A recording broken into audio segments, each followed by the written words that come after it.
กับสบายดีและสวัสดีจ้าพี่พีซีทุกคนทางฝั่งไทยหรือฝั่งลาวหรือว่าต่างประเทศเนาะมื้อนี้มาพบกับ2น้องเอิ้นสาวลาวคือเก่ามื้อนี้สิไปเฮ็ดหวานเผือกอยู่เฮือนสาวหญิงเนาะสาวหญิงเพิ่นโทรมาชวนว่าเฮ็ดหวานเผือกกินป้าเพิ่นว่าตอนนี้ก็กำลังสิย่างไปป้าเพิ่นเลยเนาะว่ากำลังฮอดซอยแล้วสาวหญิงเพิ่นยังกำลังปอกเปลือกถาเนาะปอกเปลือกเผือกกำลังลอกเผือกถาเอิ้นก็กำลังสิย่างไป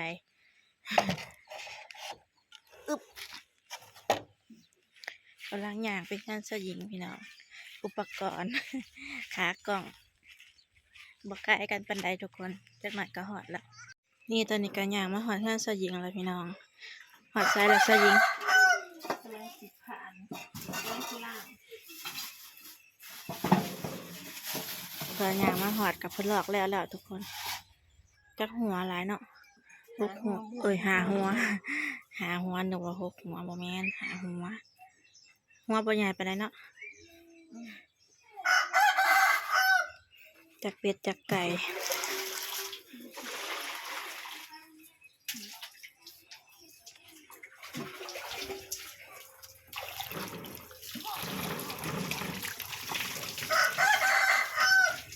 มื้อนี้คืออยากกินหวานขาดความหวานนั่นเด้ทุกคน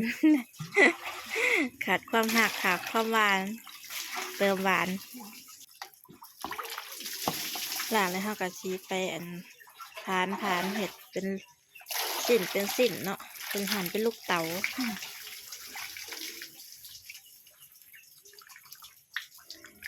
เซอร์ไพรส์สลินมาแล้ว สลินมาแล้วพี่น้อง FC ทุกคน ต่างกล่องก็ใกล้เติมได้ยินเสียงกันอยู่บ่เด้ เห็นเลอะเลยผ่านก็ได้มีค่ะ นางเบิ้งใส่ไม่ใช่แบบ บ่ได้ มันบ่เป็น ค่ะ ผ้า เดี๋ยวจะจัดการเอง จัดการเองทุกคน ปลายปานเอาน้ำมัน เดี๋ยวให้สยิงเพิ่น อันนี้แหละค่ะ ความหัวใหญ่หัวใหญ่ สามสาวมาพบเพาะกันแล้วทุกคนสลินเพิ่นมาแล้วพบสามแม่ครัวแล้วทุกคน ถ้าผู้หญิงอันนี้หน่อยผู้หญิงกำลังไม่ว่างนะคะน้องโรมแฟนผมมายังมาแล้วจ้า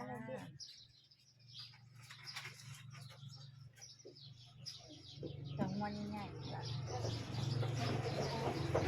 จับ อ๋อมันบ่ขับมันบ่เลย วันใหญ่วันหน่อย เสื้อ ตา ลาย คนกันไป ไข่เสื้อลายแม่นไอ้นี่แฟนผมมายังเสื้อเหลืองมาแล้วค่ะสาวเอิญไงเสื้ออ๋อ คลอยปาดคลอย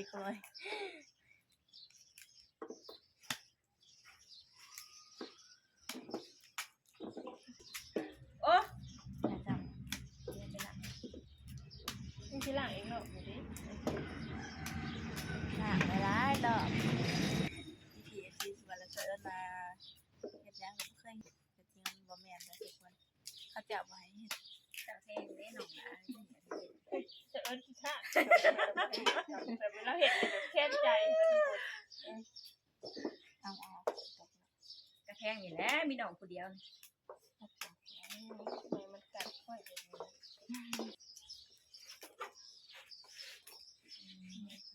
หั่นแล้วก็สิเป็นหั่นเป็นโลอะไรนะโอ้ยเนี่ย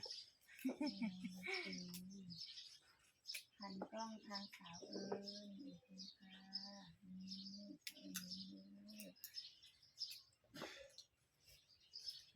เดี๋ยวจะโทรมาเด้อ เชื่อจุดมาถ้าเขาขึ้นไล่ไปโทรมาผมไม่ได้หลับถ้าหลับไปที่นั่งมันจะแต่แบบสมูทกันหลุดลงโบอันไกล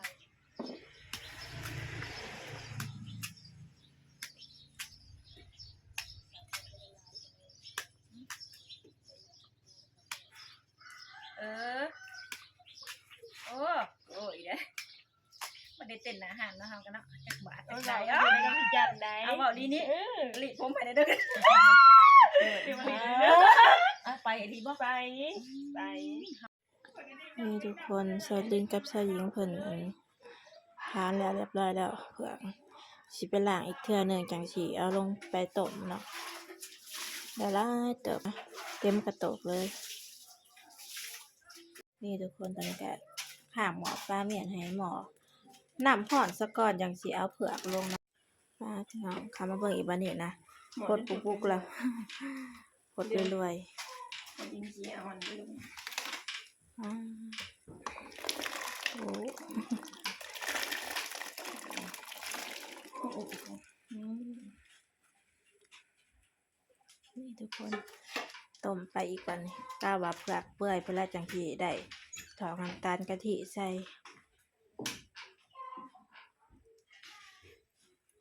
กำลังพากันมาแต่ลงไปเอาข้าวสักครู่อยู่นะซาลินมาต้มข้าวสักครู่ใส่กับปลาหวานเผือกพี่น้องสักครู่ขาว อันนี้นะมาข้ามแต่แก้มื้อนั้นนำบ่ซะจิคนยังบ่ทันได้หนึ่งแกะเมียนบ่ทันหนึ่งพี่น้อง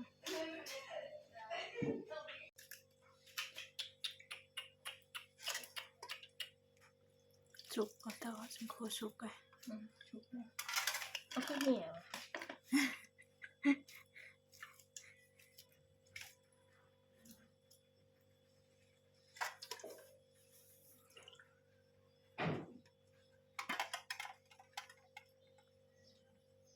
ตะลิงมาจากไปทางไหนเมื่อบ่ จ้าเป็นว่าให้เขาลุ้นกันกับอันนั้นก็บ่เขาลุ้นเปลี่ยนเปลือกมันนั่นนั่นบ่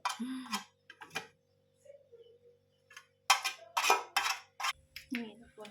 เขายิงเสียน้ำตาลเลย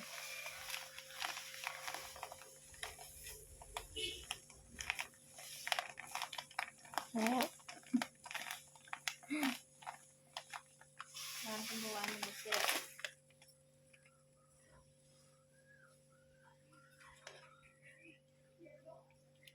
หวานก็ต้องหวานหวาน ขาดสมสื่อว่าขาดหวานบ่เอาหวานๆลูก จะซื้อ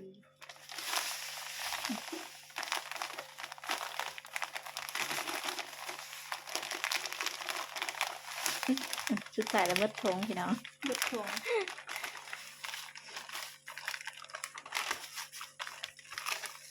น้ำตาลทงหนึ่งโดนสมสื่อว่าเห็ดหวานกิน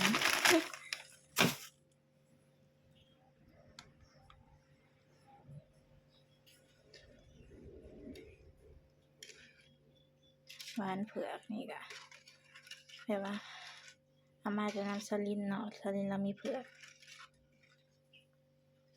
คันสลินบ่มาแต่เวียงคือสิบ่ได้กิน เพราะเพิ่นก้นมาแต่หน้าอาเพิ่นใหญ่เผือกที่อันเสิร์นไทยเบิ่งแต่ตอนนั้นนั่นแหละเขียวตะกี้นั้นเป็นต้นเขียวยังงงอยู่มาบัดนี้ก็ฮอดเวลาคนมาเฮ็ดกินแล้วเนาะยามนี้ก็กินเผือก เขาทิ้งหวดหน้าเพิ่นพี่น้อง ใส่น้ำตาลแล้วก็กะทิ ใส่อีที่ เขาว่ากันก้นมันน่ะก็หมายความว่าก้นเผือกนะอันต้องถ่ายใบเพิ่นก้อยซะก่อนจังก้นคันใบบ่ก้อยแล้วสิหัวบ่ใหญ่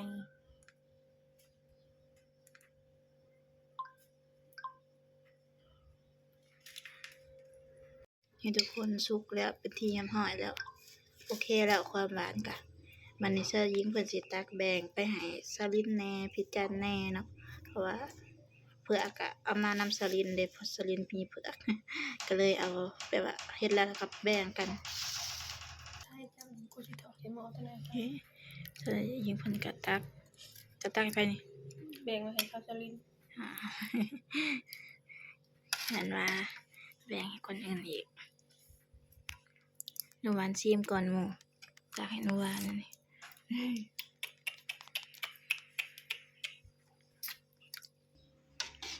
เพิ่นสลิงเพิ่นสยิงเพิ่นตักใส่ถ้วยแล้วเพิ่นก็เอามาถอกใส่หม้อน้อยตัวนี้อีกเนาะห้องก็ได้2ถ้วยที่3นั่นเพราะว่า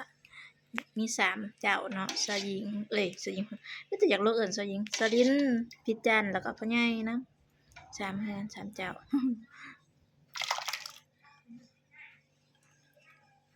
มีสาวลินสะอันพี่จันแล้วก็พ่อใหญ่เนาะ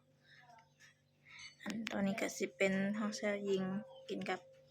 เฮาแล้วก็เขาเด็กๆนั่นแหละ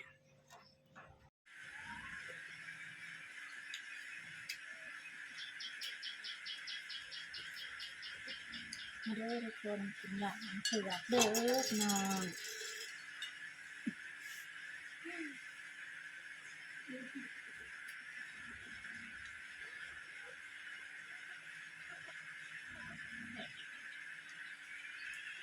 อากาศร้อนๆก็มากินอันสดข้างนอก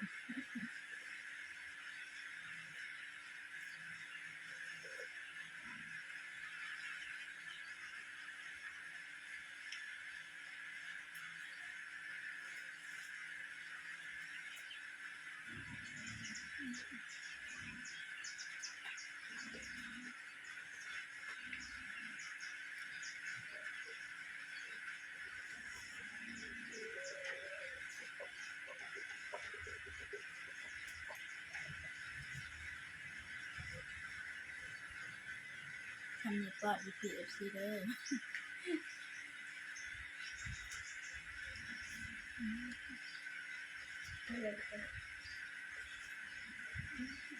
วันเสาร์เลยใส่น้ำตาลลูกไปขนาดน้ำตาลขนาดอะไร